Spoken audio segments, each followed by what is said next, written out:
4, 1, 2. I hope it's all right now.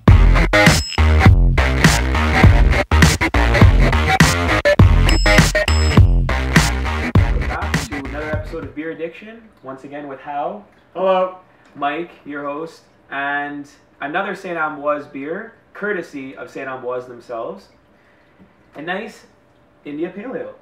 It's relatively, well, it's their most recent release. Right now they have every few months an actual release party for certain beers, but they're a little bit delayed. This is the newest beer that they've made. And I've only had it one other time, so my memory is a little fuzzy on the details, but that's why we're drinking it now. To allow people to get a fresh perspective and a rating scale on the different characteristics of these beautiful beers.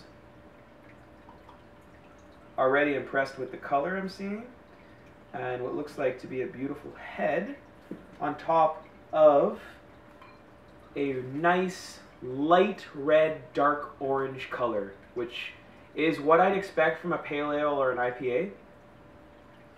And what do you get in the smell, Al? Yep. It smells like fruit. It smells fruity. I'm getting a little bit of the hops. It might be a tad cold for the style. However, I know the hops are coming through. Yeah. Oh yeah, there they are now. It's just it's more of the florally hops and less of the spicy or citra smell ones that you sometimes get. Some that'll smell like grapefruit. These are a lot more of the floral characteristic hops. I get a little bit of the grapefruit, but it's a lot sweeter smelling hops. No, like Yeah. It smells like grassy almost. sweet too. Sweet, yeah. But then it's sweet, but you have this, I can't describe it, but exotic smell still. There's Exotic, yeah. some exotic scent to it. Yeah, it reminds me of Again, touch the nose because it's so good. reminds me of certain hops that I've used in the past that just really bring out an aroma, whether it be Cascade, Columbus, Nugget, even Northern Brewer, just really, really nice hops. All right, so let's go in for a taste. Cheers. Cheers.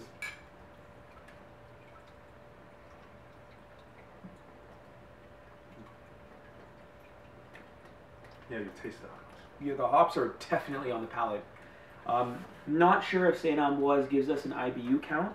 I don't believe they do, at least not on the packaging. It could be available elsewhere. Haven't looked that up. But it's in the mid-rate. It's definitely probably in the middle of the hundreds, give or take 10 or 20. I'm thinking that it's, I'm guessing maybe around 55. Does that sound?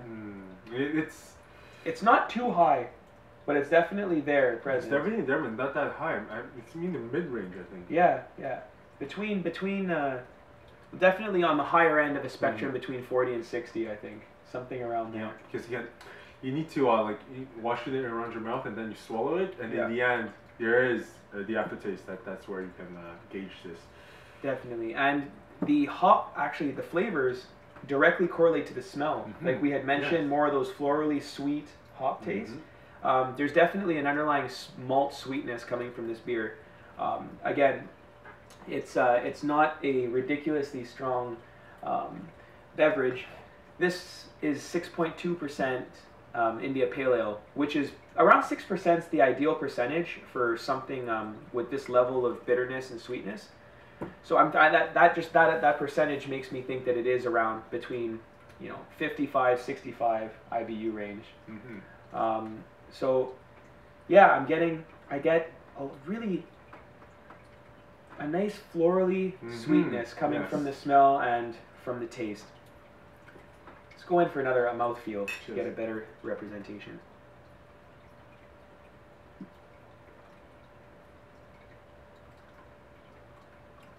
Oh, yeah, there's a lot of sweetness. I'm even getting some caramel flavors now. Yes. And I don't know. There's like it's a very pronounced sweetness. I don't know where it's coming from. Most likely, a lot of the flavors coming from crystal malt and probably some carapils. And probably some more specialty grades that are under wraps. However, it's really, I'm almost noticing it more than the bitterness, although it's because they're so well balanced. I don't know if you agree, but the sweetness nor the bitterness is just standing out on its own. Yes. They're completely balanced and just interconnected. True. As soon as you taste the bitterness, you notice how sweet the hops are, and as soon as you taste the sweetness, the hops come rushing in to balance the flavor out. Yeah, I don't know. It's a very well equalized IPA.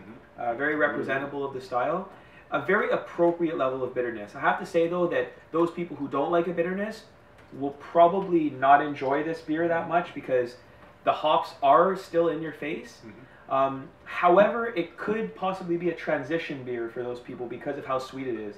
I've had a lot less sweet IPAs where the bitterness just kills the palate. I'm sure we all have. And this is definitely not the case here. The balance can really help someone get from one side to the other. I agree with that. Yeah, besides that, I have nothing else to say. I just want to enjoy this great beer. Yeah, me too. All right, so on a scale of 1 to 5, I'll give it a 4. I'm going to give it a 4 as well. I say because it's a great IPA. I personally like a little bit more bitterness over the sweetness, so that's why it wouldn't be probably closer to the perfection.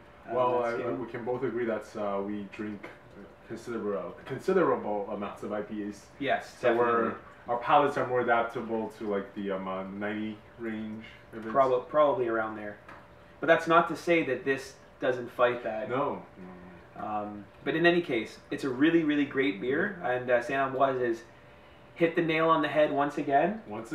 So cheers, Hal. Cheers. Thank you. Thank you, and merci beaucoup, St-Ambroise. Thank you, St-Ambroise. Beer addiction. See you next time. You and I go hard at each other.